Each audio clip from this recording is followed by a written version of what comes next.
king of the Moors. Moors, I am king. Well, I tell y'all the truth, nothing but truth, so help me God. You know what I'm saying? You know what I mean? Like I was saying before, the last king, you gotta understand the last Moorish king, when his mother went to the astrologers and found out that he was gonna be the last Moorish king, his dad hated him at birth. His dad never liked him. So you gotta understand that his dad never gave an F about him like that. That's why his dad was going all out. That's why he was warring with his dad and his pops. It was at one time that Granada was split in threes, where the dad had his part, the uncle had his part, and the son had his part. You know what I'm saying? So, you know, like I was saying, when he went to war about the baths, and he came back, you know, she put AYXA, put her son in charge. Now he is the king of the Empire of Granada, Miami. So the uncle got one side, he got one side. The uncle was mad, the uncle won with him. The pops goes up, Big M, the aggressive dad goes to his brother and tell him we gotta set him up. So they set him up. They sent a letter to AYXA and King BOA. It's Boaz and the civil side. And the letter basically said, you know, Queen Isabella took over some land, and we got some ways to get this land back. Meet us here. The uncle and the dad said, meet us here, so spot. Met him there, set him up. But the wife was pregnant with Master. Charlene was pregnant with Master, and the astrologist told her when she was pregnant with Master, like, yo, your uncle, your dad gonna vicious set you up. And of course he didn't listen. He listened to his mother, because his mother was, she protected Granada to the end, and that's all she really cared about. You know what I mean? She didn't show up to their wedding. You know what I mean? None of that. You know what I mean? When he got married, she didn't show up because she wanted the marriage to be more strategized. Like today, if you die, you know, your wife get everything, you know, shit like that. She wanted it so Granada could be protected. You know what I mean? She didn't agree with who he married. His father, his father-in-law was his right-hand man. When he became king, he ended up being his most loyalist commander. And he made him a governor. So, you know, when they was the uncle and the dad was beefing with the king of the Moors, they killed off his father-in-law. You know what I'm saying? So when he went to jail, basically, he goes to jail because he got set up. He went to the spot to, you know, to meet his uncle and dad, and his uncle and dad set him up. You know what I mean? Queen Isabella and Fernando sent soldiers, Roman soldiers, to set him up. He goes to jail 2.5 years. He did about 2.5 years, almost 3 years. While he was sitting in there, like I said, this is where Bell bondsmen come from. Bell bondsmen and all that come from the king of the Moors, because the king of the Moors would not sign over the domain of Granada. So while he was sitting in jail, basically the Caucasians kept sending letters saying, yo, sign over your domain, some over your domain in Granada, Miami, and we'll let you out of jail. But the mother, AYXA, kept going to visit him and tell him, don't sign that, don't sign no contracts or none of that. You know what I'm saying? So the letters kept coming. Yo, sign this, sign over some of your domain in Granada, and basically, we're gonna let you out of jail. Wouldn't sign over. Now, when he was in jail, where did his wife, Yakub, and Master, and his wife, and his mom's go? The mom's bounced from her way. They went into a neighborhood called Carmen. Carmen is where Beyonce movie come from. Carmen basically is a neighborhood that was here in Miami at one time, and that's where his wife and his son, Yusuf, Yakub, and Master went. Charlie went to the neighborhood. Mozik was his right-hand man. He had like a private spy that always made sure, you know, and watched over them. And he was in jail. His mom was negotiating deals on parts of the land, getting, you know, Bell bondsman. His mother was talking to the Bell's bondsmen, the Caucasians, basically trying to negotiate deals so he can get out of jail. So while he was sitting in jail, he met a nurse a dark-skinned woman nurse who, you know, knew medication, who, you know, took care of niggas while they was in jail. You know the same, you know the nurse, they'd be in jail. He built with her, they became close.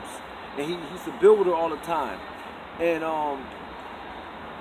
when it was time for him to look at the contract again, another contract, Fernando comes himself and say, yo, come to the cell, just like Yakub Daddy came to him and said, yo, man, yo, sign the contract, man.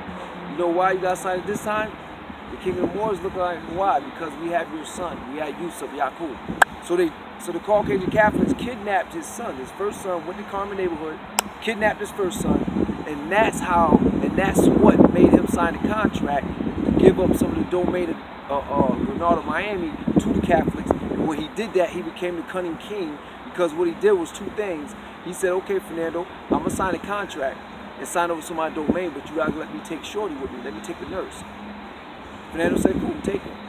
He said, also, you don't know what land I'm signing over. You know that, right? Fernando said, well, just sign over anything. I don't give a fuck, as long as it's Grenada. He signs over his uncle part of Grenada.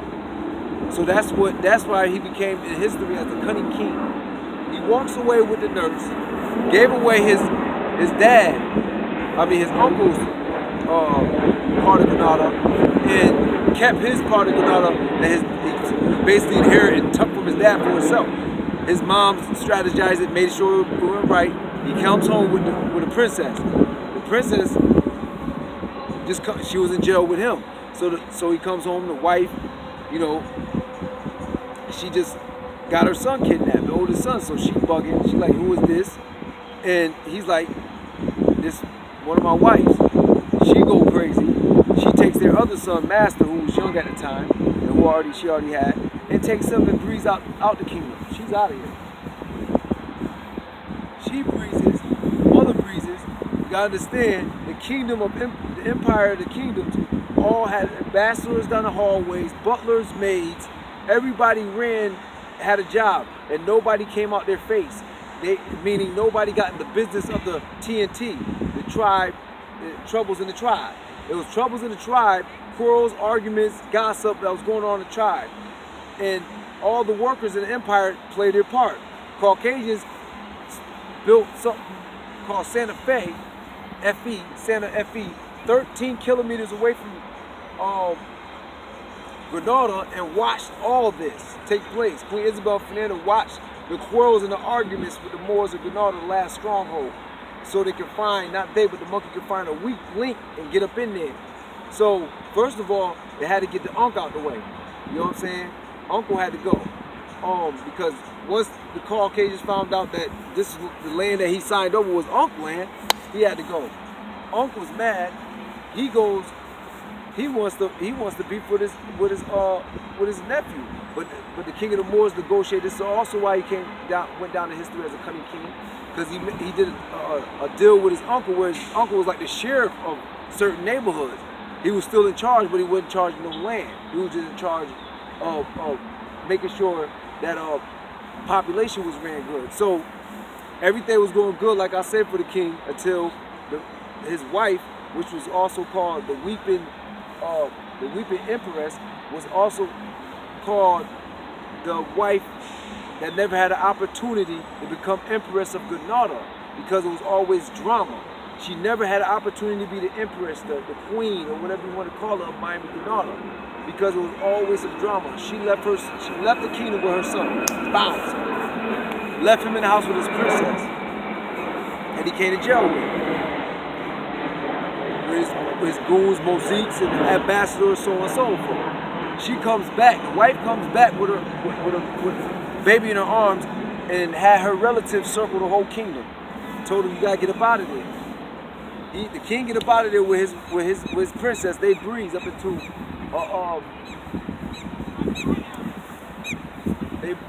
they breeze into, you know, up in like mountains of Miami. He wanted to go, you know, the hills and chill.